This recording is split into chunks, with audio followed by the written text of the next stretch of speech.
الحمدللہ رب العالمین والصلاة والسلام علی رسولہ الکریم وعلی آلہ وصحابہ اجمعین۔ عزیز طلباء، ہمارا آج کا جو موضوع ہے وہ traditional Islamic thoughts and Sufism, یعنی اسلام کے جو روایتی خیالات یا تصورات ہیں وہ اور صوفیزم، ان دونوں کا ہم نے جائزہ لینا ہے آج کے اس کلاس میں۔ تو صوفیزم پر جتنا بھی لٹریچر مسلمانوں نے لکھا ہے اس میں کی راہ میں آنے والی ہر رکاوٹ کو ختم کرنے پر زور دیا گیا ہے تاکہ دل کی اصلاح ہو سکے، کیونکہ تصوف کا تعلق دل سے ہے۔ علامہ اقبال رحمۃ اللہ علیہ نے کہا تھا نا، زبان سے کہہ بھی دیا لا الہ الا اللہ تو کیا حاصل، دل و نگاہ مسلم نہیں تو کچھ بھی نہیں۔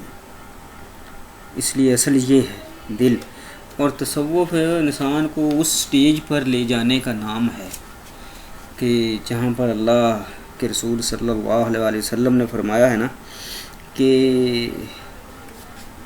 ان تعبد اللہ کأنک تراہ، کہ اللہ کی عبادت اس طرح سے کرے گویا کہ تو اللہ کو دیکھ رہا ہے۔ اس سٹیج پر لانا اور یہ تصوف، ٹھیک ہے، یعنی اپنے آپ کو اللہ کی ذات میں فنا کر لینا، اللہ کی احکامات میں، اللہ اور اس کے رسول کی محبت میں فنا کر دینا، یہ تصوف ہے، ٹھیک ہے۔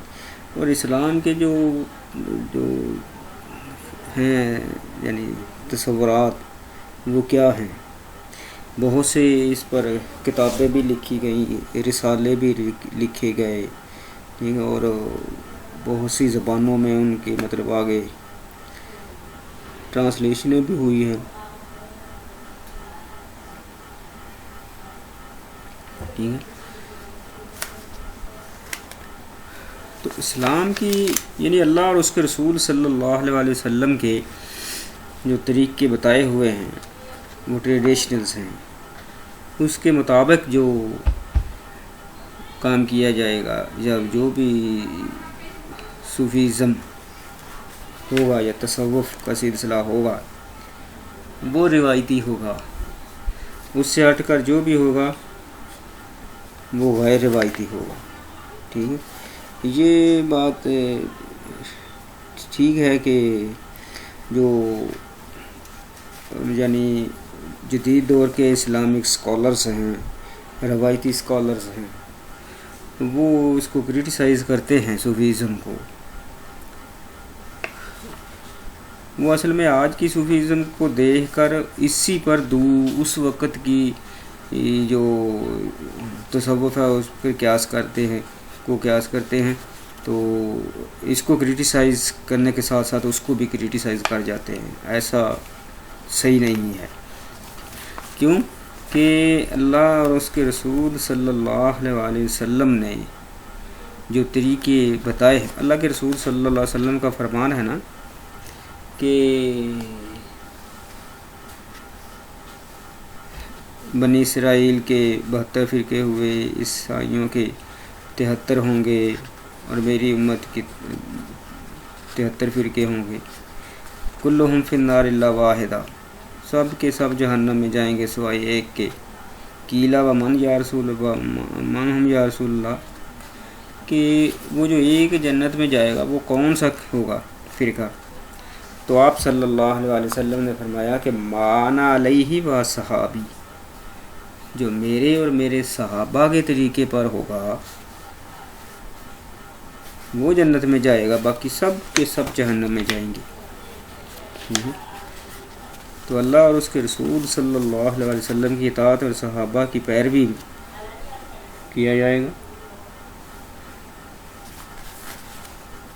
حضرت علی رضی اللہ تعالیٰ عنہ اس سلسلے کے بانی ہیں نا، تو آپ دیکھیں ان کی زندگی،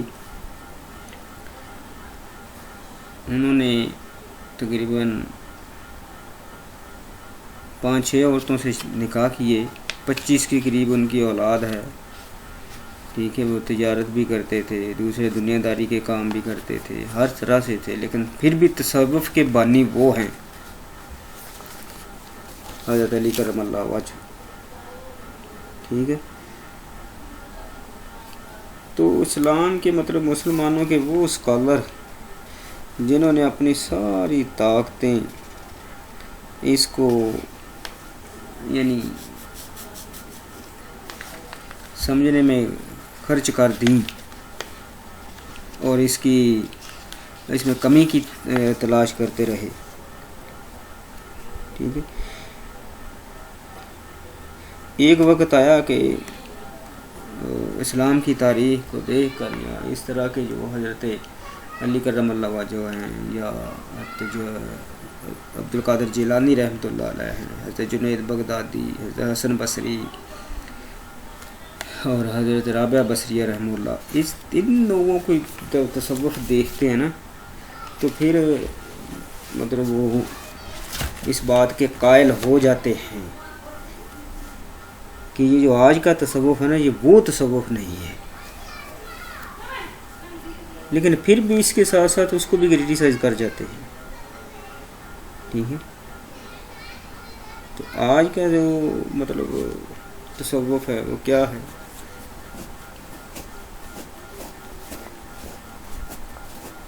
بہت سے میں نے خود اپنی آنکھوں سے دیکھے، وہ اپنے آپ کو بزرگ اور صوفی سمجھتے ہیں، معاذ اللہ کپڑے بھی نہیں پہنے ہوتے، یہ کوئی تصوف نہیں ہے۔ اللہ اور اس کے رسول صلی اللہ علیہ وسلم کی نافرمانی کر کے کوئی شخص صوفی ہونے کا یا اہل تصوف ہونے کا دعویٰ کرے وہ جھوٹا ہے۔ اللہ اور اس کے رسول صلی اللہ علیہ وسلم پر ایمان رکھ کر اور ان کی بتائی ہوئی طریقوں کے مطابق، یہ تصوف اصل میں جب کسی پیر کے پاس یا کسی مرشد کے پاس کوئی جاتا ہے نا، تو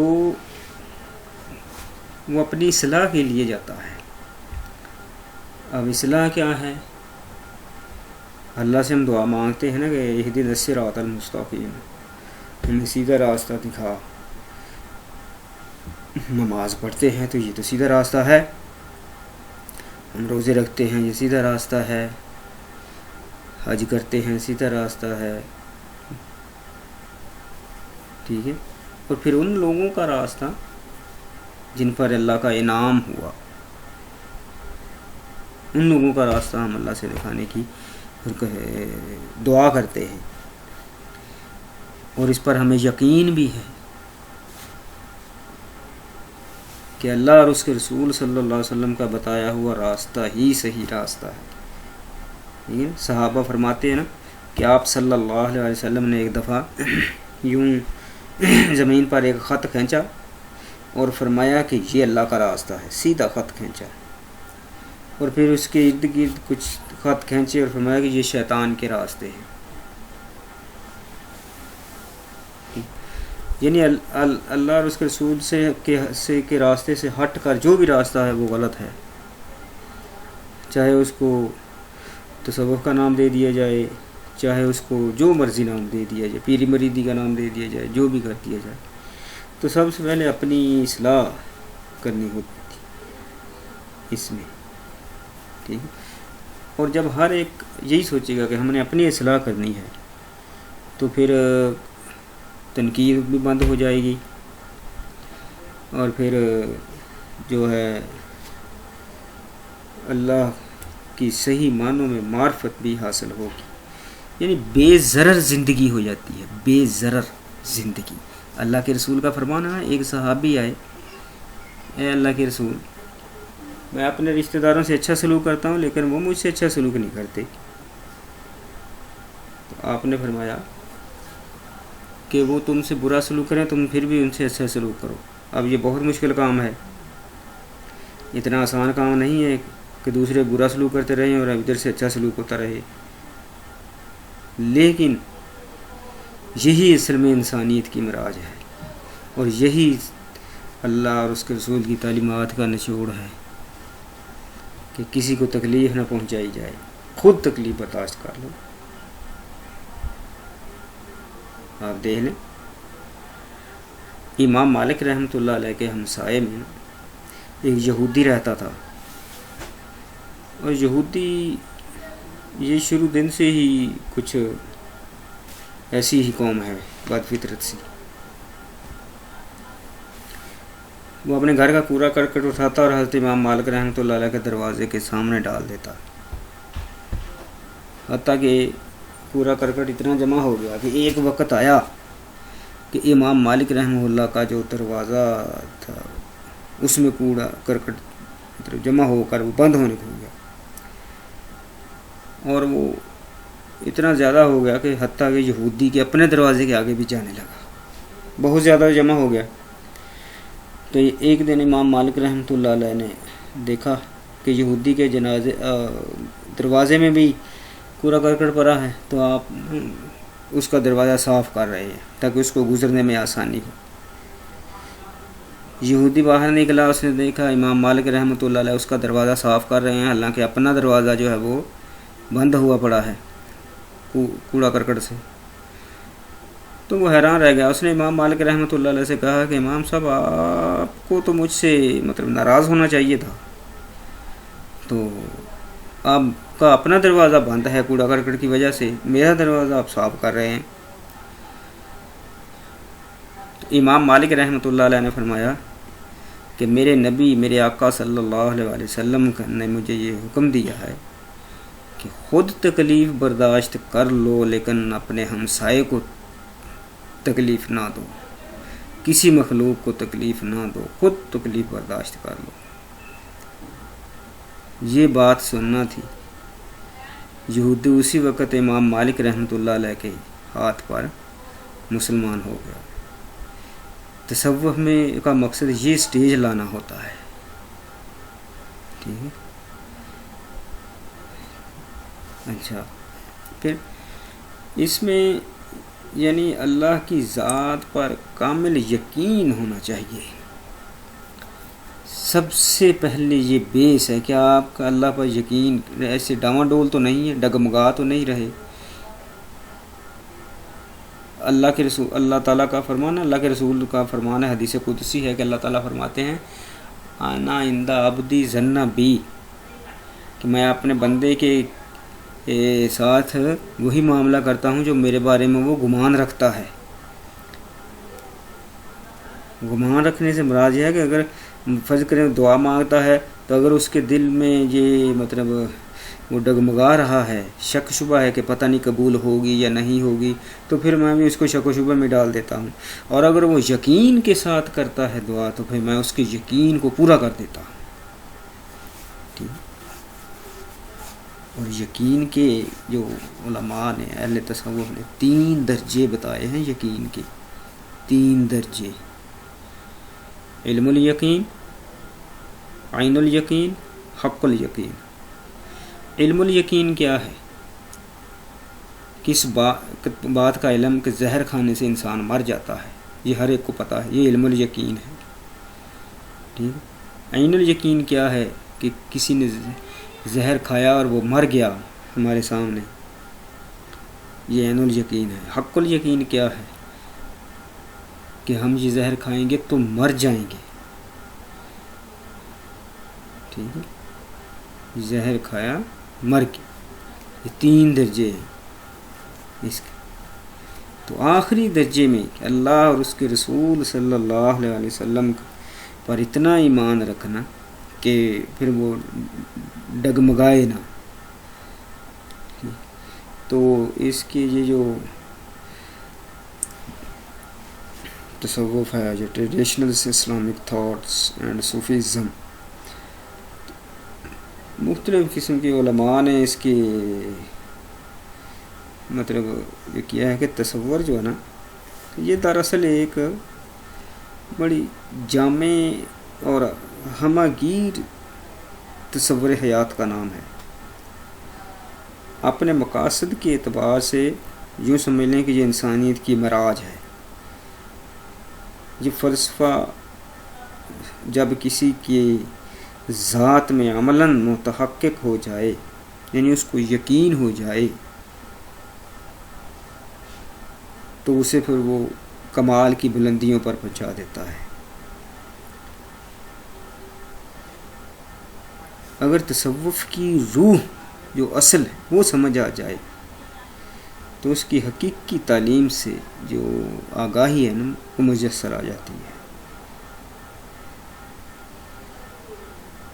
ٹھیک ہے، تو جو اہل تصوف ہے نا وہ فلسفہ تصوف کو اس کے تصوف کے 6 بنیادی مقاصد بیان کرتے ہیں۔ ٹھیک ہے، ان میں سے 3 کا تعلق احوال سے ہے۔ 3 مقاصد عملی مشقت جد و جہد کا تقاضا کرتے ہیں، جبکہ دوسرے 3 مقاصد کیفیات قلبی اور باطنی سرور پر مبنی ہیں۔ ٹھیک ہے، اگر آپ تفصیل میں جائیں نا کہ تصوف کے مقاصد کیا ہیں،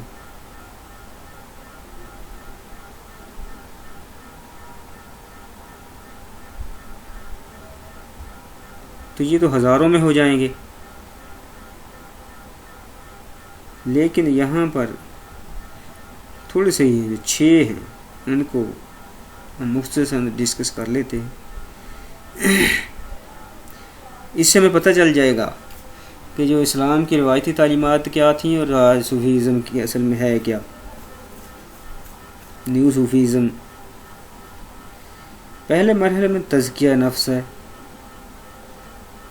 صفائے قلب، اطاعت حق، یہ 3 مقصد ہیں۔ تزکیہ نفس اللہ تعالیٰ نے اپنے حبیب صلی اللہ علیہ وسلم کا، یہ سورج جمعہ جو 28ویں پارے میں ہے اس کی دوسری آیت میں ہے نا اپنا مقصد بتایا، بعثت رسول کا مقصد، والذی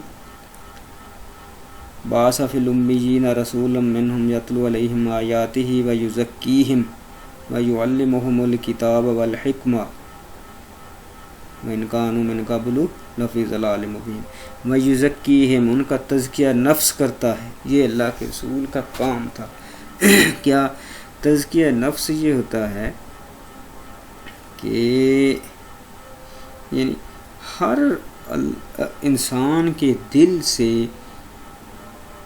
تمام دنیاوی اغراض، تمام نفسانی خواہشات نکل جائیں، صرف اللہ اور اس کے رسول صلی اللہ علیہ وسلم کا محبت باقی رہ جائے۔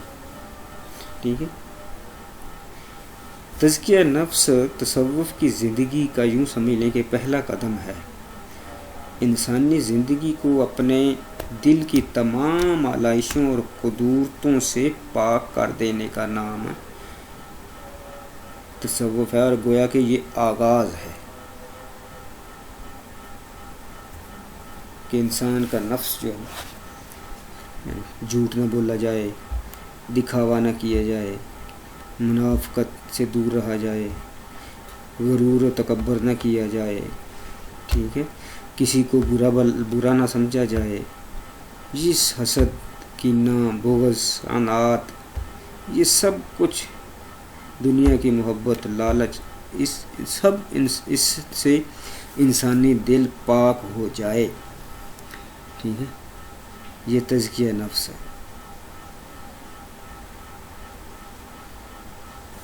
اور ان کی جگہ عاجزی اور انکساری آ جائے، دل میں خشوع و خضوع آ جائے، تذلل و تواضع، کیا عاجزی، تواضع، اللہ کے رسول کا فرمان ہے نا، من خاضع للہ رفع اللہ، جو اللہ کے لیے تواضع اختیار کرتا ہے اللہ اس کو بلند کرتا ہے۔ پھر جود و سخا، محبت الہی، یہ سب چیزیں انسان کے دل میں جب آ جاتی ہے نا تو انسان کا نفس ہر قسم کے رذائل اخلاق سے خود ہی پھر انکار کر دیتا ہے، ان کے دل کو سکون آ جاتا ہے۔ ٹھیک ہے، انسان دوسروں کو خود سے بہتر سمجھنے لگتا ہے کہ سارے لوگ اچھے ہیں، مجھ سے کم از کم بہتر ہیں۔ اس کا مطلب یہ نہیں ہے کہ اپنے آپ کو کمتر سمجھنا شروع کر دے، نہیں، لیکن ہر ایک کو یہ سمجھے کہ یہ کم از کم مجھ سے بہتر ہے۔ ٹھیک ہے، یہ اللہ کے رسول صلی اللہ علیہ وسلم کا فرمان ہے نا، ظن المؤمنین خیرا، مسلمانوں کے بارے میں ہمیشہ اچھا گمان کرنا چاہیے، یعنی اپنے سے اچھا سوچنا چاہیے، اپنے سے اچھا سمجھنا چاہیے، ہر بار ایک کے بارے میں اچھا سوچنا چاہیے۔ ایک اللہ کے رسول صلی اللہ علیہ وسلم میں ایک دفعہ مسجد میں بیٹھے ہیں، صحابہ بھی بیٹھے ہیں، تو دروازے کے مسجد نبوی کے دروازے کے سامنے سے نا ایک شخص گزرا، تو اللہ کے رسول صلی اللہ علیہ وسلم نے فرمایا کہ یہ جو ابھی شخص گزرا ہے نا یہ جنتی ہے۔ اب صحابہ کو بڑا رشک ہوا کہ اللہ کے رسول صلی اللہ علیہ وسلم جس کے بارے میں جنتی ہونے کا کہہ دیں پھر اس کے جنتی ہونے میں کوئی شک تو نہیں رہ جاتا۔ اچھا، پھر دوسرے دن بھی ایسا ہوا۔ حضرت عبداللہ بن عمر بن العاص رضی اللہ تعالیٰ عنہ اس روایت کے راوی ہیں، وہ فرماتے ہیں کہ دوسرے دن ہم پھر بیٹھے تھے تو وہی شخص پھر گزرا، تو آپ صلی اللہ علیہ وسلم نے وہی بات دوسرے دن بھی دہرائی کہ یہ جو شخص گزرا ہے ابھی یہ جنتی ہے۔ اب صحابہ کے دل میں تو اور زیادہ رشک۔ ٹھیک ہے، اتفاق کی بات کہ تیسرے دن پھر ایسا ہو گیا۔ حضرت عبداللہ بن عمر بن العاص رضی اللہ تعالیٰ عنہما فرماتے ہیں کہ جب تیسرے دن اللہ کے رسول صلی اللہ علیہ وسلم نے یہ فرمایا کہ یہ جو شخص ابھی گزرا ہے یہ جنتی ہے، تو میرے دل میں یہ شوق پیدا ہوا کہ میں اس کے ساتھ رہوں اور دیکھوں کہ یہ اللہ کی کیسے عبادت کرتے ہیں۔ جو اللہ کے رسول صلی اللہ علیہ وسلم نے یہ کہہ دیا ہے کہ یہ شخص جنتی ہے، تو میں اس صحابی کے پیچھے پیچھے چل پڑا۔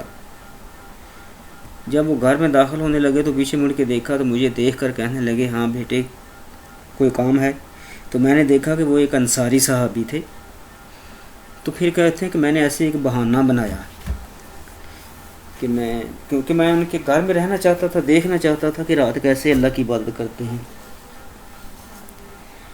تو میں نے کہا میں اپنے گھر والوں سے میرا جھگڑا ہو گیا ہے تو میں آپ کے ہاں مطلب رات گزارنا چاہتا ہوں۔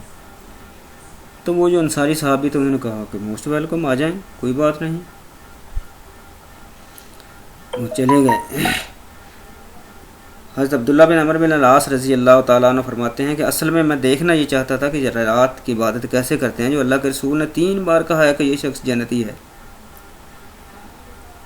تو میں نے دیکھا کہ وہ عشاء کی نماز پڑھ کر انہوں نے جو سنت کے مطابق ذکر اذکار تھا وہ کیا، پھر سو گئے، ساری رات سوئے، صبح اٹھے، تہجد کے وقت تہجد پڑھی، نماز جماعت کے ساتھ پڑھی۔ تو پھر میرے دل میں یہ خیال آیا کہ یہ کام تو ہم بھی کرتے ہیں، تو رات تو انہوں نے کسی قسم کی کوئی عبادت نہیں ایسی کی، نمازیں بھی پڑھتے ہیں، تہجد بھی پڑھتے ہیں، مطلب یہ سارا کا عمل تو ہمارے بھی ہیں، مسنون اذکار بھی کرتے ہیں۔ تو میں نے ان سے پھر اصل بات بتا دی کہ یہ ہے اصل بات کہ اللہ کے رسول نے 3 مرتبہ آپ کے بارے میں فرمایا تھا کہ یہ شخص جنتی ہے، تو میں دیکھنا چاہتا تھا کہ آپ عبادت کیا کرتے ہیں، لیکن مجھے کوئی خاص عبادت نظر نہیں آئی جو میں دیکھنا چاہتا تھا۔ تو وہ صحابی جو تھے نا انصاری صحابی کہنے لگے کہ بیٹا بات یہ ہے کہ عبادت تو جو آپ نے میری معمولات دیکھ لی ہیں یہی ہیں، لیکن ایک بات ہے، میرے دل میں کسی بھی شخص کے بارے میں بغض، حسد، کینہ، نفرت نہیں ہے۔ میں کسی سے حسد نہیں کرتا، کسی سے بغض نہیں کرتا، کسی سے نفرت نہیں کرتا، کسی بھی انسان سے۔ تو حضرت عبداللہ بن عمرو بن العاص رضی اللہ تعالیٰ عنہما فرمانے لگے کہ بس یہی وہ بات ہے جس کی وجہ سے اللہ کے رسول صلی اللہ علیہ وسلم نے 3 مرتبہ یہ خوشخبری سنائی کہ یہ جو شخص ابھی گزرے گا جنتی ہے۔ تصوف میں یہ سٹیج لانی ہے، اور یہ ہیں اسلام کے ٹریڈیشنل تھاٹس۔ میں نے آپ کو بتایا تھا نا،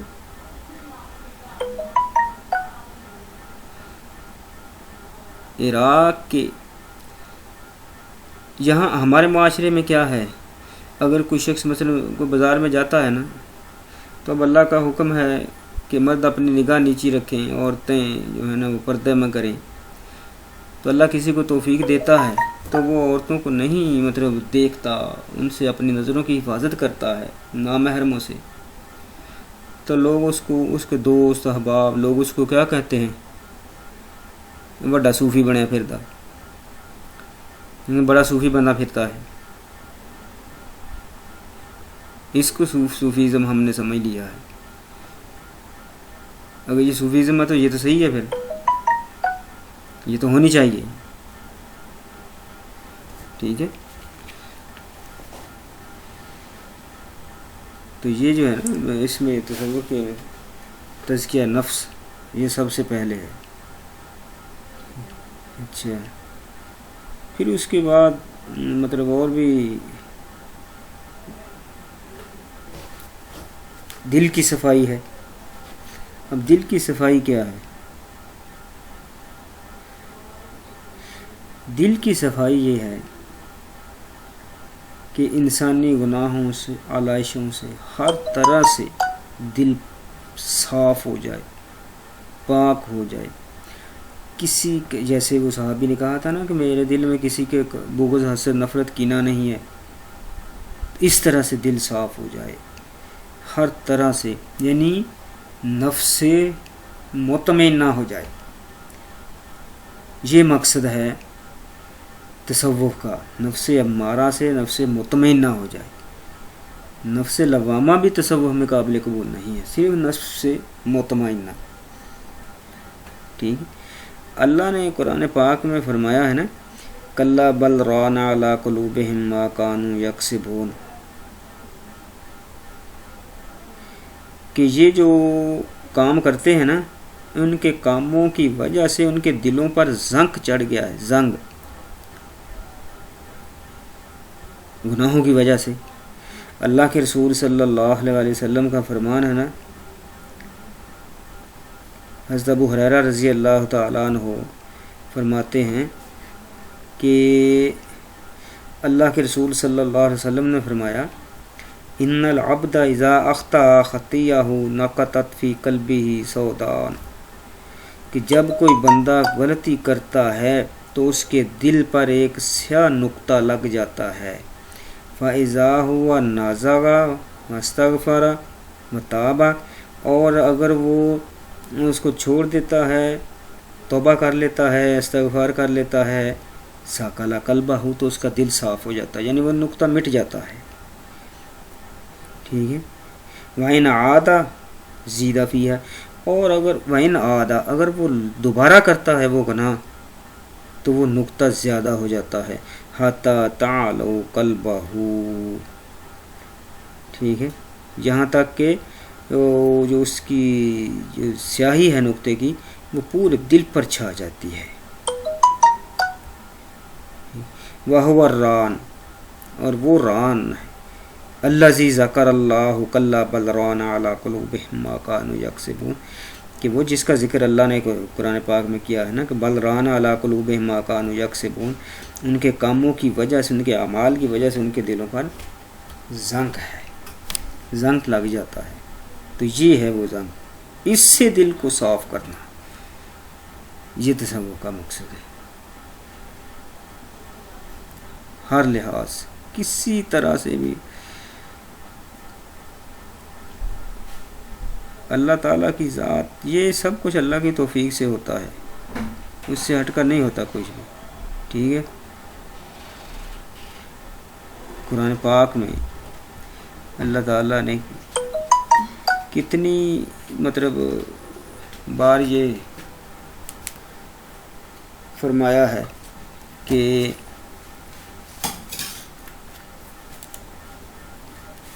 اللہ کے رسول صلی اللہ علیہ وسلم کا فرمان ہے، لا یسعنی ارضی ولا سمائی ولیکن یسعنی قلبی عبد المومن، کہ میں زمین و آسمان کی وسعتوں میں نہیں سما سکتا لیکن اپنے بندہ مومن کے دل میں سما جاتا۔ یہ بخاری شریف کی ایک روایت ہے نا، بڑی مشہور روایت ہے کہ اللہ کے رسول صلی اللہ علیہ وسلم نے فرمایا کہ ان فی الجسد مضغۃ، جسم میں ایک گوشت کا ٹکڑا ہے، لوتھڑا، اذا صلحت صلح الجسد کلہ، جب وہ صحیح ہو جاتا ہے تو سارا جسم صحیح ہو جاتا ہے، واذا فسدت فسدت، اور جب وہ خراب ہو جاتا ہے فسد الجسد کلہ، تو سارے کا سارا جسم خراب ہو جاتا ہے۔ الا وہی القلب، خبردار وہ دل ہے۔ شیخ سعدی رحمۃ اللہ علیہ کے بارے میں آتا ہے نا کہ ان کو وقت کے بادشاہ نے ان کے تقوی اور پرہیزگاری کا بڑا شہرت تھی، تو وقت کے بادشاہ نے ان کو آزمانا چاہا کہ واقعی یہ نیک اور متقی پرہیزگار ہے یا ایسے ہی بس معاذ اللہ کوئی ڈرامہ کر رہا ہے۔ تو ان کو ایک جانور دیا کہ اس کو ذبح کر کے نا اس کے جو سب سے بہترین پارٹس ہیں وہ نکال کے لاؤ۔ تو شیخ سعدی رحمۃ اللہ علیہ گئے اور اس جانور کو ذبح کیا اور اس کا دل اور زبان نکال کر لے آئے۔ ٹھیک ہے، کچھ دنوں کے بعد بادشاہ نے پھر ان کو کہا، جانور دیا کہ آپ ذبح کر کے اس کے بدترین جو پارٹس ہیں وہ لے آؤ۔ تو شیخ سعدی رحمۃ اللہ علیہ نے ذبح کیا اور اب کی بار بھی دل اور زبان لے آئے۔ بادشاہ نے حیران ہو کر پوچھا کہ جب اچھا کا پارٹس لانے کو کہا تو بھی دل اور زبان، اور جب برے پارٹس لانے کو کہا تو بھی دل اور زبان، یہ کیا ماجرا؟ تو شیخ سعدی رحمۃ اللہ علیہ نے فرمایا کہ بادشاہ سلامت، جب زبان اور دل صحیح ہو جائیں تو ان سے اچھی چیز کوئی نہیں ہے، اور اگر یہ بگڑ جائیں تو ان سے بری چیز کوئی نہیں ہے۔ اسی لیے تو اللہ کے رسول نے اپنی زبان پکڑ کر کہا تھا کہ جو شخص مجھے اس کی ضمانت دے گا میں اس کو جنت کی ضمانت دوں گا۔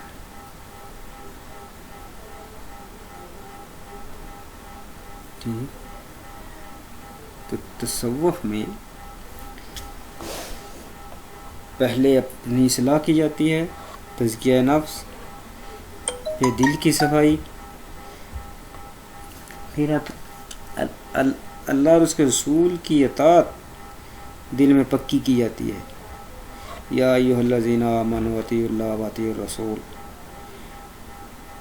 من یطع الرسول فقد اطاع اللہ، جس نے اللہ کے رسول کی اطاعت کی اس نے اللہ کی اطاعت کی۔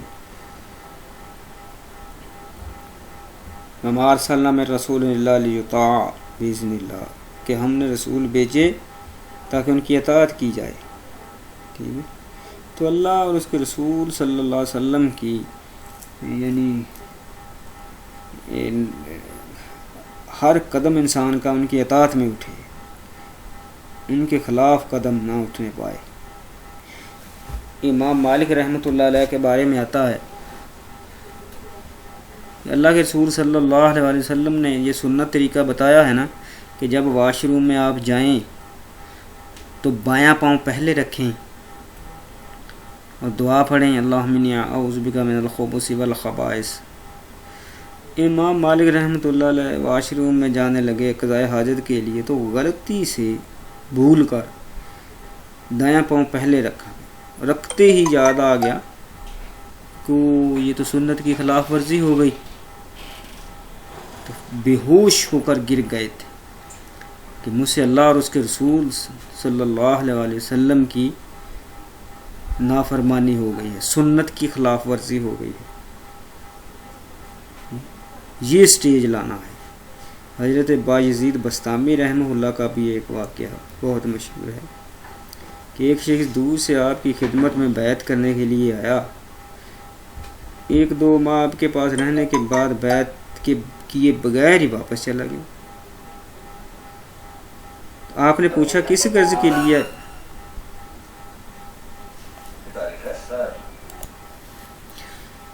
تو حضرت باز بستامی رحمۃ اللہ علیہ نے اس سے پوچھا کہ کس کام کے لیے آئے تھے، کس مقصد کے لیے آئے تھے، کیونکہ انہوں نے تو کچھ بتایا نہیں تھا، بس اسٹے کیا اور جانے لگے. واپس کیوں جا رہے ہو؟ تو وہ جو شخص تھا اس نے کہا کہ حضرت بیعت کے لیے آیا تھا، اب واپس جا رہا ہوں، کیونکہ میں نے اتنی مدت آپ کے پاس رہنے کے باوجود آپ کی کوئی کرامت نہیں دیکھی. ٹھیک ہے. حضرت باز بستامی رحمۃ اللہ علیہ نے فرمایا کہ تم اتنی مدت 2 ماہ میرے پاس رہے ہو، کیا اس دوران میرا کوئی ایک لمحہ، کوئی ایک کام بھی اللہ اور اس کے رسول کی نافرمانی میں گزرتے دیکھا، یا کوئی مجھے سنت کے خلاف کام کرتے دیکھا؟ اس نے جواب دیا کہ نہیں. آپ نے فرمایا کہ اس سے بڑھ کر اور آپ نے کیا کرامت کیا دیکھنی ہے کہ ایک لمحہ بھی سنت کے خلاف نہیں گزرا. تو اس لیے یہ جو ہے نا اہل تصوف، ان کے ہاں ایک ہے کو معقولہ مشہور ہے کہ الاستقامت فوق الکرامتی. استقامت جو ہے نا یہ کرامت سے بڑھ کر ہے. استقامت کیا؟ اللہ کے رسول صلی اللہ علیہ وسلم کا فرمان ہے نا، افضل الاعمال عند اللہ اتممہا من اللہ.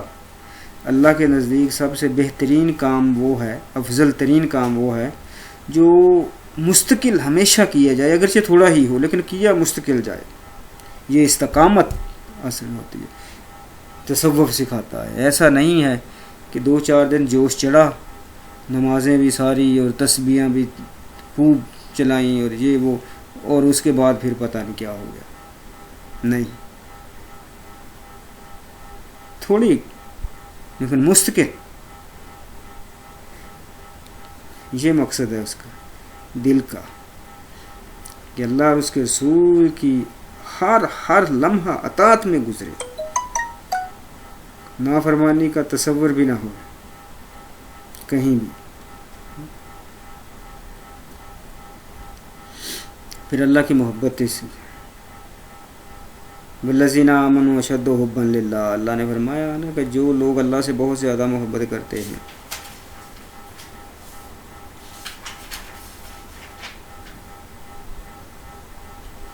جب اللہ سے ان سے محبت کرتے ہیں تو اللہ ان سے محبت کرنا شروع کر دیتا ہے. ٹھیک ہے. یہ اللہ سے محبت کا ہی نتیجہ تھا کہ ابراہیم علیہ السلام کو آگ نے کچھ نہیں کہا. یہ اللہ سے محبت کا ہی نتیجہ تھا کہ اسماعیل علیہ السلام کو چھری نے کچھ نہیں کہا. یہ اللہ سے محبت ہی کا نتیجہ تھا کہ مچھلی کو 40 دن یونس علیہ السلام کو مچھلی نے کچھ نہیں کہا. ٹھیک ہے. یہ اللہ سے محبت کا ہی نتیجہ تھا کہ اللہ کے رسول صلی اللہ علیہ وسلم نے 23 سال بعد جب تمام مکہ پر کنٹرول حاصل کیا، سب مجرم آپ کے سامنے تھے، لیکن آپ نے فرمایا لا تثریب علیکم الجوم، جاؤ بھاگ جاؤ، سب کو معاف کیا. ٹھیک ہے. تو یہ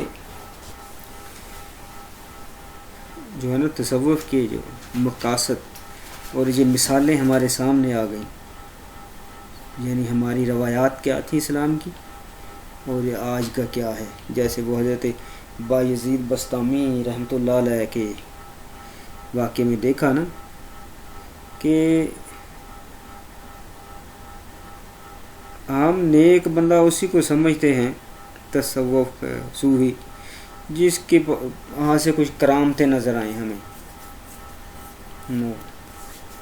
آج کل زمانے کے لیے یعنی کوئی بندہ کتنا بھی نیک ہو تو عموماً آج کل وہ دم درود چلتا ہے، تو اسے دم درود کروائیں، اگر وہ نہ آرام نہ آئے تو ہم اس کو نہیں مانتے کہ نہیں وہ تو کچھ بھی نہیں ہے. حالانکہ ایسا نہیں ہے. یہ ضروری نہیں ہے کہ ہر نیک بندے سے کرامت ہوتی رہے. نو، یہ اللہ چاہتا جس سے اسے ظاہر کروا دیتا ہے، کیونکہ نہ معجزہ نبی کے ہاتھ میں ہے اور نہ کرامت ولی کے ہاتھ میں ہے. ٹھیک ہے، اس لیے یہ جو آج کل کا جو تصوف چل رہا ہے نا، اس کو دیکھتے ہوئے ہم جو قرون اولیٰ کا تصوف ہے اس کو بھی تنقید اس پر بھی کر جاتے ہیں، اور یہ غلط ہے، ہم گناہ گار ہوتے ہیں، کیونکہ ان کے بانی صحابہ ہیں. علی المرتضیٰ ہیں جس کے بارے میں اللہ کے رسول نے فرمایا کہ علم کا شہر ہے. اس طرح کے لوگ ہیں. اگر یہ اس میں کسی قسم کی کمی ہوتی تو یقیناً مینشن ہو جاتی اس وقت. ٹھیک. اب جب جو ہمارا نیکسٹ ٹاپک آ رہا ہے وہ ہے دی ڈاکٹرائن آف دا صوفیز، یعنی صوفیاء نے جو اصول بنا رکھے ہیں اپنے. مثلا مفسرین کے اپنے اصول ہیں تفسیر کرنے کے، محدثین کے اپنے اصول ہیں حدیث بیان کرنے کے. ٹھیک ہے، مورخین کے اپنے اصول ہیں تاریخ لکھنے کے، بیان کرنے کے. ٹھیک. تو اس طرح سے یہ جو اہل تصوف ہیں نا، انہوں نے بھی کچھ اصول وضع کر رکھے تھے، اور ان کو فالو کرنا یہ خود بھی کرتے تھے، اور جو کوئی مرید ہوتا اس کو بھی کرواتے تھے. ضروری ہوتا تھا ان قوانین کو فالو کرنا، ادروائز وہ صحیح معنوں میں اللہ کی معرفت حاصل نہیں کر سکتا تھا. ٹھیک.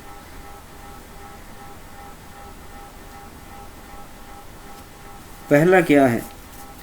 پہلا اصول یہ ہے کہ صرف اللہ ہی کی ذات ہے، ہر طرف ہر چیز میں اللہ ہی نظر آتا، اور تمام چیزیں اس میں ہیں، اللہ میں. ٹھیک ہے نا، کہ اللہ کی قدرت، اس کی نشانیاں ہر چیز میں نظر آتی ہیں کہ کوئی ذات ہے. مثلا یہ کائنات کا نظام چل رہا ہے نا، کوئی تو ہے جو اس کو چلا رہا ہے، یہ خود بخود تو نہیں چل رہا. امام ابو حنیفہ رحمہ اللہ کا اس معاملے میں ایک دہریے سے مناظرہ ہوا تھا. دہریہ مذہب میں اللہ کا معاذ اللہ کوئی کنسیپٹ نہیں ہے، وہ اللہ کو نہیں مانتے. تو اس نے امام ابو حنیفہ رحمہ اللہ سے کہا کہ جس کو آپ نے دیکھا ہی نہیں ذات کو، تو آپ اس کو مان رہے ہیں، یہ کیا مذہب ہوا؟ وہ اللہ کو نہ دیکھا نہ اور کچھ، تو مانتے ہیں کہ اللہ ہے. اللہ ہے تو کہاں ہے، کیا کرتا ہے؟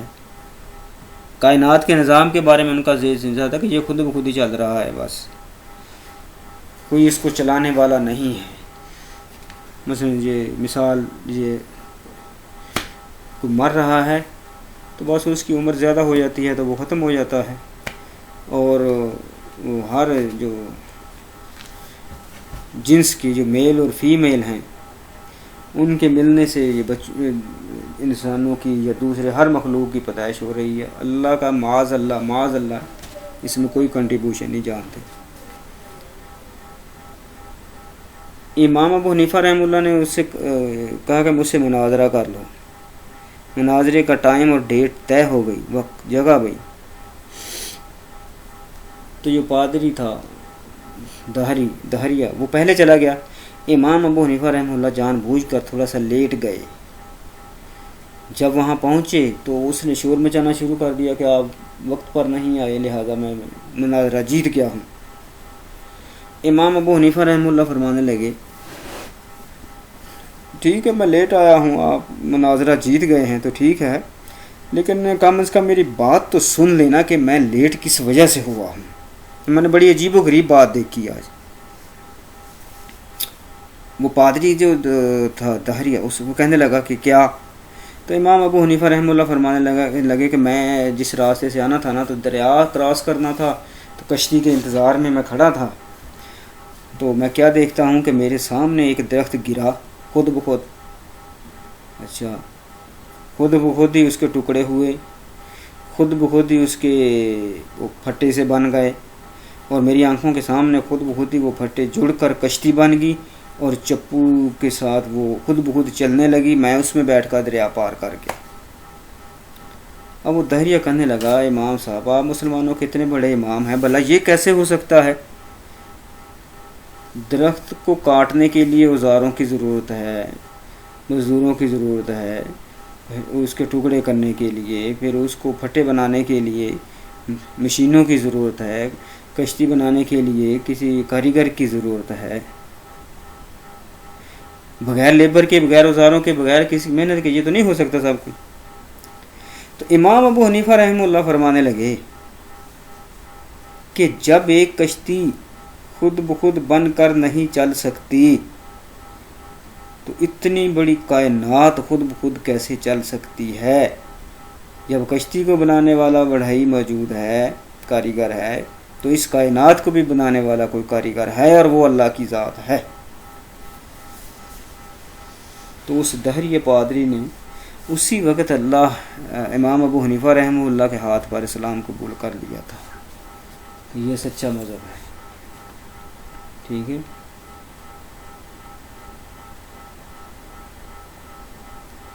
تو دوسرے کہ یعنی ہر چیز کا کار ساز اللہ کی ذات ہے، ہر چیز، یعنی اس کے حکم سے سب کچھ ہوتا ہے، اس کے حکم کے بغیر کچھ نہیں ہو سکتا۔ جو بھی ہمیں چیزیں نظر آتی ہیں نا، اسماعیل علیہ السلام کے آپ مثال لے لیں، چھری اگر کاٹتی ہے تو اللہ کے حکم سے کاٹتی ہے، ایسے نہیں کاٹتی۔ آگ جلاتی ہے تو اللہ کے حکم سے جلاتی ہے، ایسے خود بخود نہیں جلاتی۔ ایون کہ اللہ نے قرآن پاک میں فرما دیا نا کہ ایک پتا بھی جو زمین پر گرتا ہے تو اللہ کے حکم کے بغیر نہیں گرتا، اس لیے ہر چیز اللہ کے حکم کے بغیر نہیں ہوتی، اس کے حکم، ٹھیک ہے۔ پھر وہ جو ہوتے ہیں اہل تصوف، دنیاوی معاملات میں نہیں الجھتے، دوسرے مذاہب میں وہ نہیں الجھتے، ان کو کرٹیسائز نہیں کرتے، ان کا کام ہے صرف اپنی مذہب تک رہنا اور اپنا کام کرنا بس، اور کسی کو کچھ نہیں کہتے۔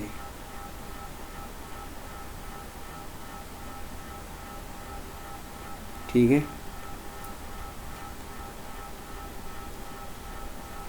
تو یہ اچھائی اور برائی، یعنی آپ دیکھیں نا کہ جیسے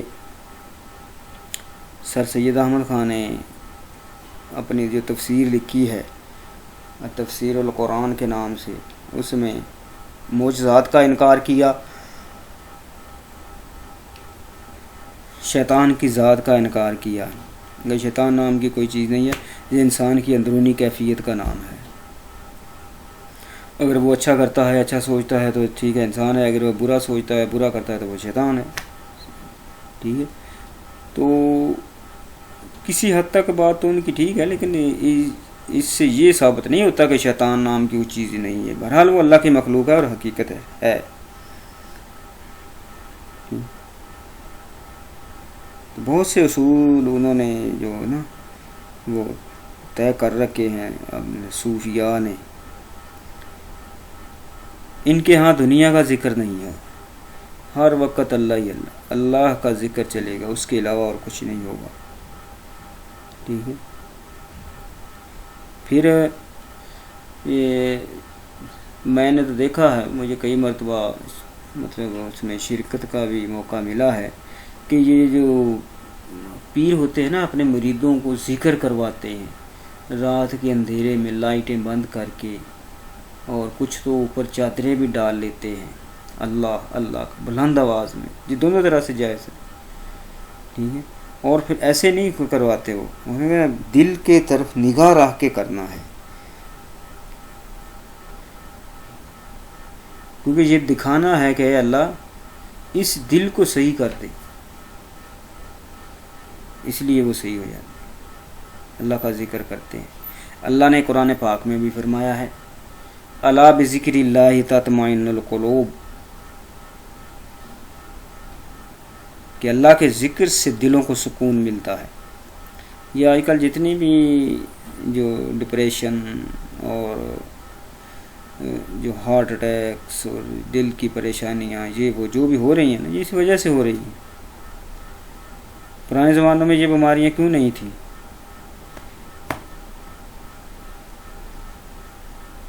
اللہ کے ذکر سے، اللہ کا ذکر ہر چیز سے افضل ہے، اور یوں سمجھیں کہ یہ سیف گارڈ ہے انسان کے لیے، دفاع کرتا ہے، بچاتا ہے، ٹھیک ہے۔ تو یہ جو انہوں نے مطلب اصول طے کر رکھے ہیں صوفیاء نے، ان کو فالو کرنا جو کرے گا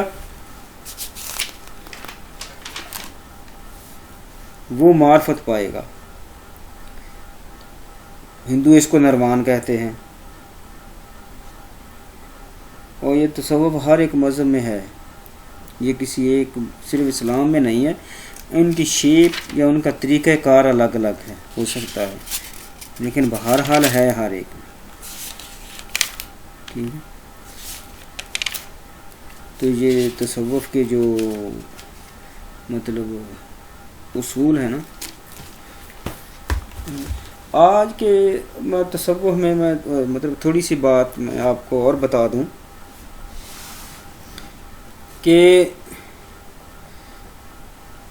مثال کے طور پر آج کے جو کچھ جاہل قسم کے لوگ ہیں نا، وہ حضرت علی حجویری المعروف داتا صاحب رحمہ اللہ کے کا حوالہ دے کر آج کی موسیقی کو جائز قرار دینا چاہتے ہیں، دیتے بھی ہیں، کہ انہوں نے وہ قوالی کے ذریعے انہوں نے مطلب لوگوں کو اسلام کی طرف مائل کیا، ٹھیک ہے۔ تو یہ اصل بات یہ ہے، یہ گانا، یہ قوالی ہندو مذہب کا حصہ ہے، ہندو عقائد ہیں، جیسے ہمارے ہاں نعت ہے نا، یہ ہمارے مذہب کا حصہ ہے، ہمارا عقیدہ ہے، ایسے ان کے ہاں گانے ہیں۔ تو ان کا ٹھکانہ چونکہ لاہور تھا، اور لاہور میں ہندوؤں کی اکثریت تھی، اس لیے ان کو اپنی طرح مائل کرنے کے لیے انہوں نے مطلب وقتی طور پر کوئی اس طرح کا کوئی کیا ہوگا، اور وہ بھی اللہ اور اس کے رسول کے احکامات کی دائرے میں رہتے ہوئے، ٹھیک ہے۔ اب وہ کیا تھے، وہ ملتے ہیں، وہ اشعار کیا تھے، ان اشعار کو آج کی موسیقی پر تو نہیں کیا جا سکتا نا، ان اشعار میں بھی اللہ اور اس کے رسول کا ذکر ہوتا تھا، وہ جو جس کو قوالی کہا جاتا ہے۔ اور آج کی جو موسیقی ہے انتہائی قسم کی ولگر لوفر، اس کو اس پر قیاس نہیں کیا جا سکتا، بالکل۔ اچھا پھر مطلب یہ صوفیزم میں ایک چیز ہے کہ وجد میں آ جانا، جس کو ہم اپنی زبان میں کہتے ہیں کہ حال چڑھ گیا، حال چڑھ جانا، اور جو اس کو آج کے دور میں، جدید دور میں، اس کو رقص درویش کے نام سے یاد کیا جاتا ہے، رقص درویش۔ تو یہ رقص اور وجد یہ دو الگ چیزیں ہیں، یہ صرف ان اللہ والوں کو بدنام کرنے کے لیے ان الفاظ کو گڑمڑ کیا گیا ہے، پھر اپنی مرضی کی مطلب دلیلیں بھی بنائی گئی ہیں کہ حضرت بابا فرید مسعود گنج شکر رحمۃ اللہ علیہ کے جو استاد تھے سائیں عنایت، وہ ایک دفعہ ان سے ناراض ہو گئے، تو انہوں نے ان کو ناچ کر منایا۔ انتہا درجے کی بےہودگی ہے، الزام ہے اس اللہ کے ولی پر یہ ناچنا گانا تو اللہ نے حرام کیا ہے، تو یہ ناچنے گانے والے اللہ کے ولی کیسے ہو سکتے ہیں؟ تو وہ تو اللہ کے بہت بڑے ولی تھے، ان کو بدنام کرنے کی کوشش، ٹھیک ہے، صوفیزم کو، تصوف کو بدنام کرنے کی کوشش ہے یہ ساری۔ تو وجد اور چیز، وجد کیا ہے کہ اللہ کا ذکر کرتے کرتے یہ کیفیت آ جائے کہ اپنی ہوش نہ رہے، ٹھیک ہے، بس ہر لمحہ، ہر وقت اور ہر طرف اللہ اور اس کے رسول کی ذات ہی رہے، بس یہ وجد ہے، ٹھیک ہے۔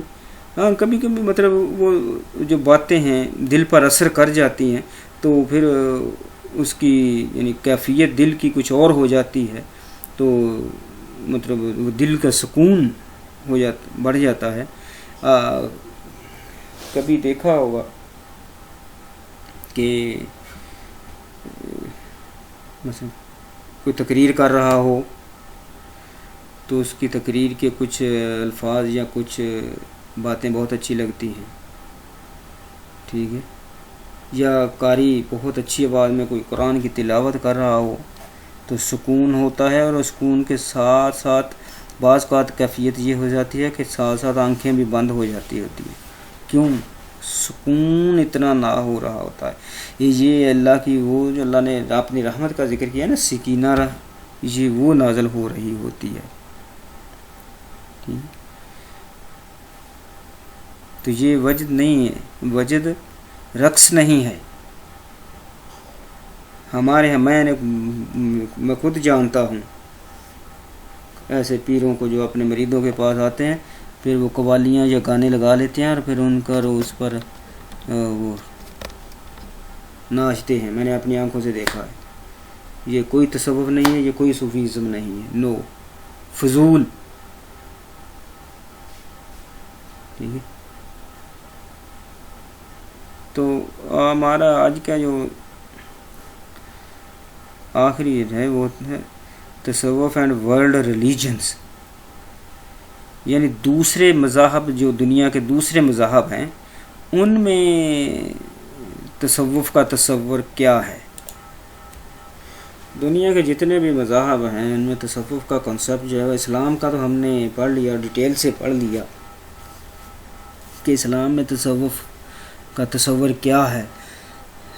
اب دوسرے مذاہب میں مثلا عیسائیت ہے، عیسائیت میں مطلب جو تصوف ہے وہ کل جیسے وہ پہلے لیکچر میں آپ کو بتایا تھا نا کہ قرآن پاک میں سورہ حدید کے 4 رکوع میں اللہ نے ذکر کیا ہے کہ یہ رہبانیت عیسائیوں نے خود ایجاد کی تھی اور اس کو تصوف کا نام دیتے تھے، یہ نہیں ہے۔ یعنی عیسائیت میں وہ تمام کام جائز ہیں جن سے اسلام نے سختی سے منع کر رکھا ہے، یعنی دنیا چھوڑ دیتے ہیں، بھلے وہ اللہ کی عبادت کے لیے چھوڑتے ہیں لیکن اللہ اور اس کے رسول نے منع کیا ہے چھوڑنے کو، ٹھیک ہے، کیونکہ اصلی تعلیمات تو عیسائیوں نے مطلب وہ تو بدل دیں، موجودہ جو تعلیمات ہیں اس کے حساب سے جو اللہ کا قرب وہ حاصل کرتے ہیں، تو وہ چونکہ انہوں نے خود اپنی بنائی ہوئی ہیں، خود لکھی ہوئی ہیں، اس لیے ان کی اپنی مرضی کے طریقے ہیں، ان کے پادریوں نے بنا رکھے ہیں، ٹھیک ہے۔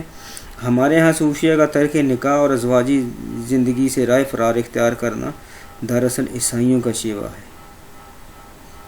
یہ سب سے پہلے عیسائیت نے کیا تھا کہ جو مطلب نکاح نہ کرنا، کیوں؟ کہ تاکہ بچوں اور بیوی اور ان کے معاملات میں نہ الجھیں اور بس اکیلے رہیں اور سب سے الگ رہیں، دنیا سے کٹ آف ہو جائیں۔ اسلام اس کی اجازت قطعاً نہیں دیتا۔ اس کا سب سے پہلا جو تصور ہے نا وہ عیسائیت نے دیا تھا۔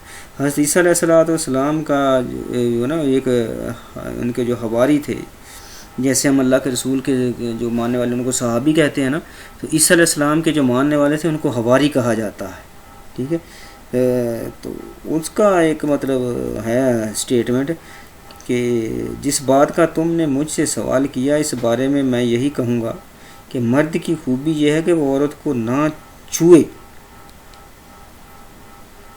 مزید کہتا ہے کہ میں غیر شادی شدہ اور کنواروں سے کہتا ہوں کہ وہ بھی میری طرح اس کنوارے پن کے لباس کو ہمیشہ پہنے رہیں، کیونکہ وہ خود ایسا تھا۔ مطلب یہ ہے کہ یہ یعنی دنیا سے بالکل کنارہ کش ہوتے ہیں۔ یہ عیسائیت کی تعلیم ہے۔ عیسائیت میں راہبہ بننے کے لیے کوئی شادی شدہ مرد یا شادی شدہ عورت نہ راہب بن سکتا ہے نہ راہبہ بن سکتی ہے۔ جیسے ہمارے ہیں نا مطلب علماء ہیں مذہبی، وہ اس کو اپنی زبان میں راہب کہتے ہیں، راہبہ بھی کہتے ہیں، ضروری ہے اس کے لیے۔ اسے کہتے ہیں اور مطلب ان کا اپنا ایک کنسیپٹ ہے، وہ کہتے ہیں کہ یہ جو اس طرح کے جو لوگ ہوتے ہیں نا، تو یہ اللہ تعالیٰ کی رضامندی کو زیادہ مطلب بہتر طریقے سے حاصل کر سکتے ہیں۔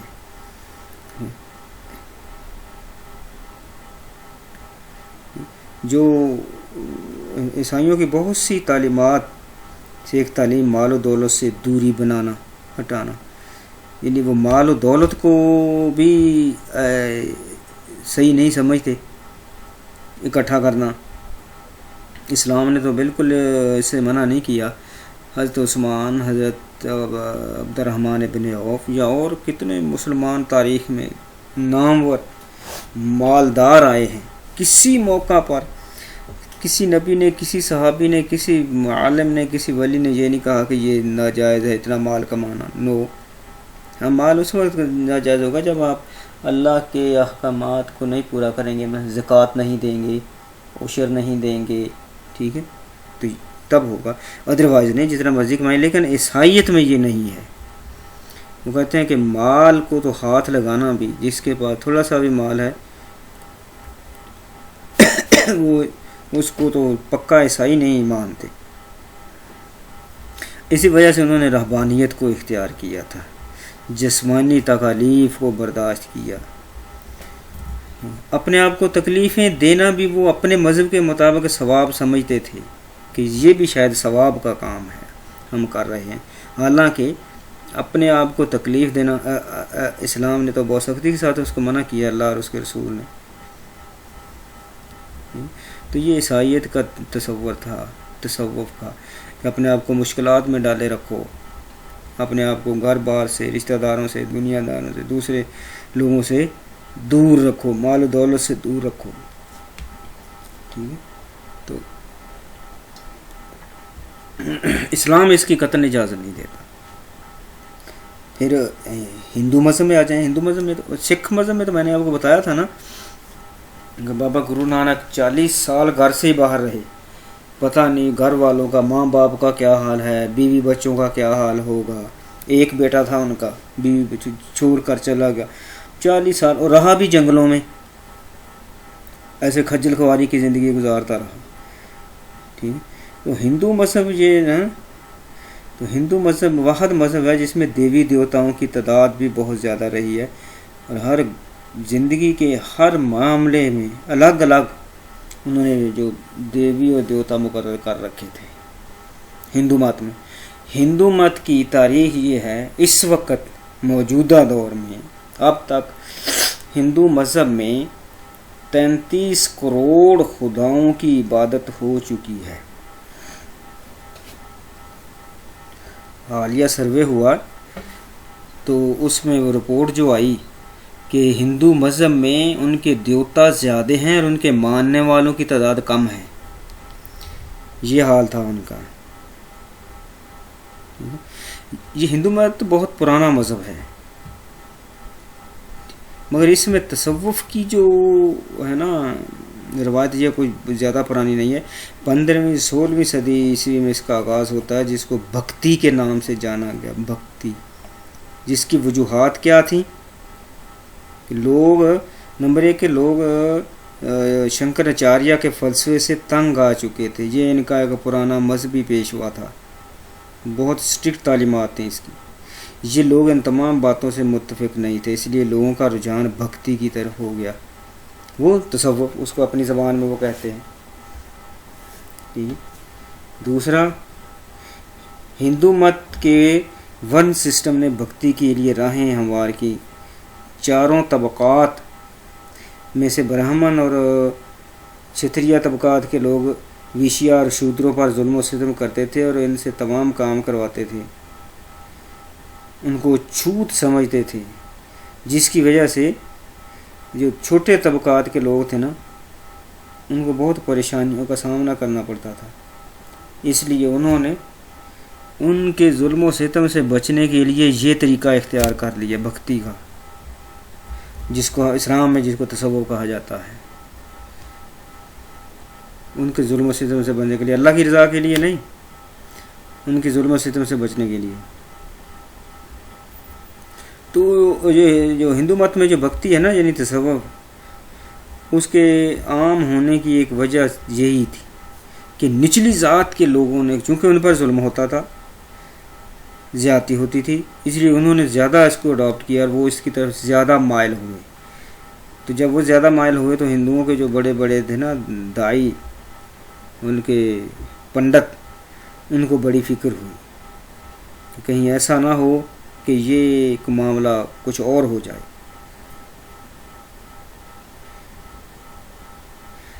ٹھیک ہے، اچھا آگے کہ یہ جو تصوف ہے نا اس کے وجود میں آنے کی وجہ مسلمان بھی رہے ہیں، کیونکہ وہ مسلمان اکٹھے رہتے تھے تو وہ مسلمانوں پر بھی ظلم و ستم کرتے تھے۔ اسلام میں انسان دوستی، مساوات، بھائی چارہ، ایک خدا کی عبادت، آپس میں پیار محبت، یہ جو ساری چیزیں ہیں نا ایک خدا کی عبادت، ٹھیک ہے، تو وہ مطلب یہ ساری ایسی چیزیں تھیں جن کی وجہ سے انسان باؤنڈ ہو گیا کہ وہ اسلام قبول کر لیں جو لوگ ہیں، یا ایسا نظام ہو کہ اس کا ہندو مت جو ہے نا اس میں سے لوگوں پر یقین آ جائے۔ کچھ بھی نہیں ہوا۔ اچھا یہ جو بھکتی ہے اس کا معنی وقف کرنا، ڈونیشن کرنا، اپنے آپ کو، یہ تصوف میں بھی یہ ہے نا کہ اللہ کے لیے اپنے آپ کو وقف کر دینا، اللہ کے سپرد کر دینا، لیکن یہاں وہ اپنے دیوتاؤں کے سپرد اپنے آپ کو کرتے تھے۔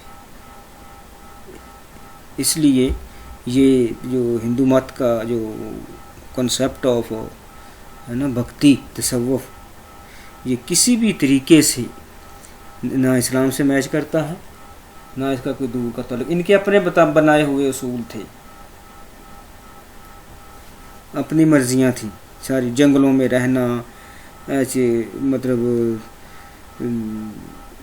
جو ہے نا جو شخص زیادہ جنگلوں کی خاک چھانتا ہندو مت میں اس کو اس سب سے زیادہ یعنی پہنچا ہوا سمجھا جاتا تھا، ٹھیک ہے۔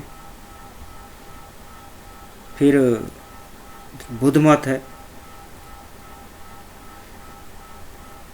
بدھ مت میں ہندو مت کے مقابلے میں بدھ مت میں تصور کا رجحان زیادہ رہا، کیونکہ اگر یہ کہا جائے تو غلط نہیں ہوگا کہ بدھ مت کی شروعات ہی برہمن مت کے رد عمل کے طور پر آئی، وہ اسی کا تسلسل ہے۔ اس کے جو بانی ہے مہاتما بدھ، وہ دونوں نے مطلب اس کا سہارا لیا اور نروان حاصل کرنے کے لیے جنگلوں کی خاک چھانتا رہا، جس کو ہم معرفت کہتے ہیں، اسلام میں مسلمان معرفت کہتے ہیں نا کہ اللہ کی پہچان، تو وہ اس کو نروان کہتے ہیں۔ جیسے بابا گرو نانک نے 40 سال جنگلوں کی خاک چھانی اور پھر کہا کہ اب مجھے نروان حاصل ہو گیا ہے، اس طرح بدھ مت میں بھی یہی کیا جاتا ہے، جنگلوں میں، صحراؤں میں مطلب یہ ساری وہ کرتے تھے اللہ کی پہچان کے لیے۔ اب پتہ نہیں ان کی کیا سٹیج ہوتی ہوگی جس کو وہ کہتے ہیں کہ ہم اللہ کے ہمیں نروان حاصل ہو گیا ہے، اللہ کی معرفت حاصل ہو گئی ہے، ٹھیک ہے۔ تو انہوں نے جو بدھ مت کے جو اصول تھے نا، لوگ آپس میں محبت سے رہیں، کسی پر ظلم نہ کریں، یہاں تک کہ جانوروں کو بھی نہ ستائیں۔ اب یہ تو صحیح ہے، اسلام بھی یہی حال کہتا ہے، ہر حال میں سچ کا دامن تھامنے رہیں اور جھوٹ سے پرہیز کریں، یہ ایز اٹ از اسلام کا۔ ماں باپ اور استاد کا حق پہچانیں اور ان کی عزت کریں، تو یہ تو اللہ اور اس کے رسول کا حکم ہے۔ پیدائش کی بنا پر کسی کو حقیر اور ذلیل نہ سمجھیں، کیونکہ یہ صرف اعمال پر موقوف ہے۔ اللہ نے فرمایا اِنَّ اکرمکم عند اللہ اتقاکم، تم میں سے اللہ کے نزدیک سب سے جو عزت والا ہے وہ وہی شخص ہے جو تقوی اور پرہیزگاری اختیار کرتا ہے۔ تو یہ ساری جو ہے نا